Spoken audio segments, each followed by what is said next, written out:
राधे राधे सर्वांना। आज आपण बनवणार आहोत बेसन पोळा। बेसन पोळ्यासाठी लागणारे आपण साहित्य पाहूया।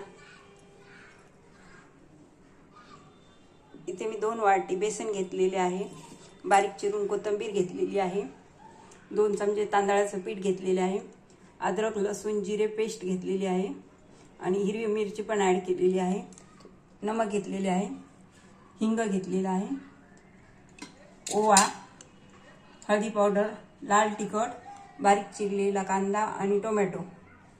आणि इथे आपल्याला तेल घेतलेले आहे, 1 ग्लास पाणी घेतलेले आहे। पाणी जसं लागेल तसं आपण आणि घेऊया। आपण आता बेसनामध्ये पाणी घालून बेसनची पेस्ट करून घेऊया। पाणी आपल्याला जसं लागेल तसं ॲड करत राहायचं आहे आणि हे फिरवत राहायचं आहे।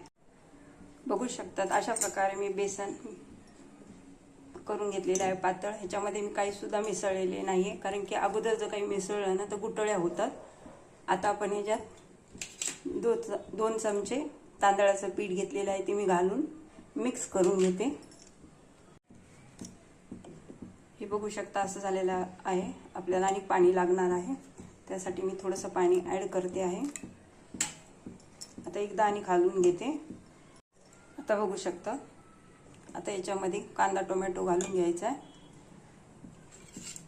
1 बारीक चिरलेला कांदा आणि 1 टोमॅटो घेतलेला आहे, हे आपण मिक्स करून घेऊया याच्यामध्ये।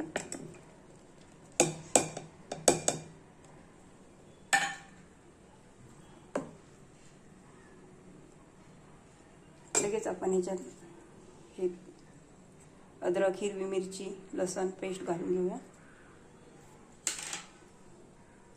त्याच्यात हिंग आपल्याला थोडंसंच घालायचं आहे,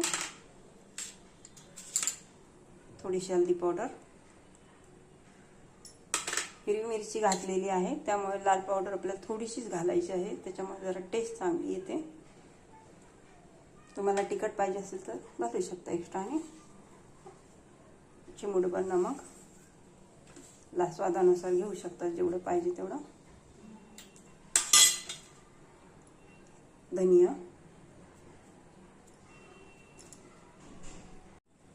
आणि ओवा ॲड केलेला आहे, हातावर थोडंसं चोळून घेतलेलं आहे। आता आपण हे बॅटर मिक्स करून घेऊया। बघू शकता हे बॅटर अशा पद्धतीने बनवलेले आहे। आपल्याला एवढं पातळ पाहिजे आहे, त्याच्यामुळे आपले पोळे चांगले येणार आहेत। आता मी इकडे गॅस चालू करून तवा गरम करायला ठेवला होता, तर तवा चांगला गरम झाला आहे आपला। आपण आता तेल घेऊया। तेल तुम्ही चमच्यानं पण सोडू शकता, त्याला तेल थोडंसं जास्त लागतं। अशा प्रकारे चौकोन हे चौकट हे मस्तपैकी आपण असं लावून घेऊया। तवा गरम झाला आहे आपला आणि आता मी ह्याच्यावर बॅटर आपलं सोडते आहे। त्यासाठी मी फुलपात्र घेतलं आहे, फुलपात्राने आपले बॅटर मस्त होते। आपण आधी साईडनी बॅटर सोडून घेऊया आणि नंतर मध्ये येऊया। बघू शकता अशा प्रकारे। आता हे 1-2 मिनिट आपल्याला असंच ठेवायचं आहे, त्याच्यानंतर आपण पलटूया। बघू शकता त्याला जाळी छान आलेली आहे। हे आपण मुलांना टिफिनसाठीही देऊ शकतो, आपण ह्याला सॉस बरोबरही खाऊ शकतो आणि शेजवान चटणी सोबतही खाऊ शकतो। आता हे 2 मिनिट आपण असं ठेवून देऊया आणि मग खालून शेकल्यानंतर आपण पलटी मारूया। पटकन असा आपल्याला होणारा बेसन पोळा आहे।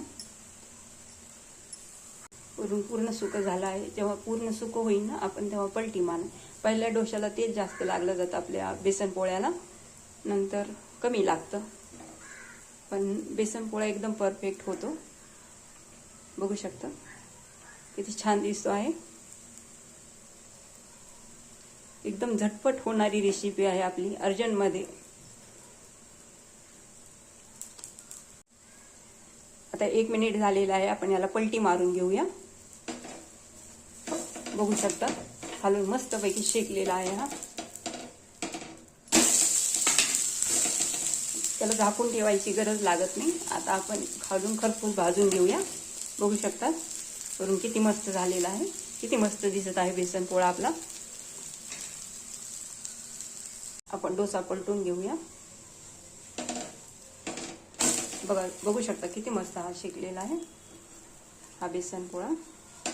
त्याच्यामध्ये कांदा आणि टोमॅटो जर कुणाला आवडत नसेल तुम्ही स्किप पण करू शकता. आता बघा मी दुसरा पण लगेच बनवून घेत आहे. पहिले बेसन पोळ्याला जास्त तेल लागतं, दुसऱ्याला नाही लागत.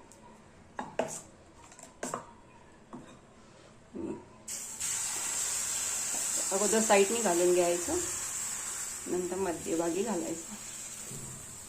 बघू शकता असा आपला दुसरा डोसा पण झालेला आहे. बघू शकता हे वरतून सुकत आलं ना, मग आपला पूर्ण सुकल्यानंतर डोसा पलटायचा, नाही तर चिपकतो डोसा तसा. सॉरी, बेसन पोळा आपला चिपकतो.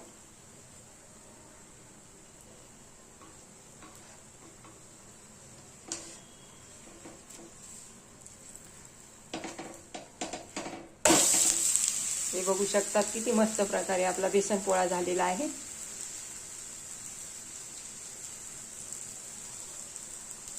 आता पहा दुसरा पण आपला बेसन पोळा बघा मस्तपैकी खरपूस झालेला आहे.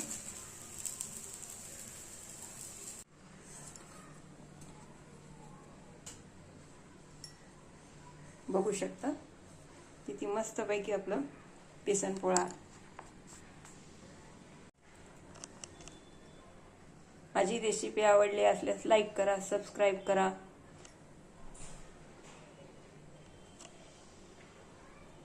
धन्यवाद.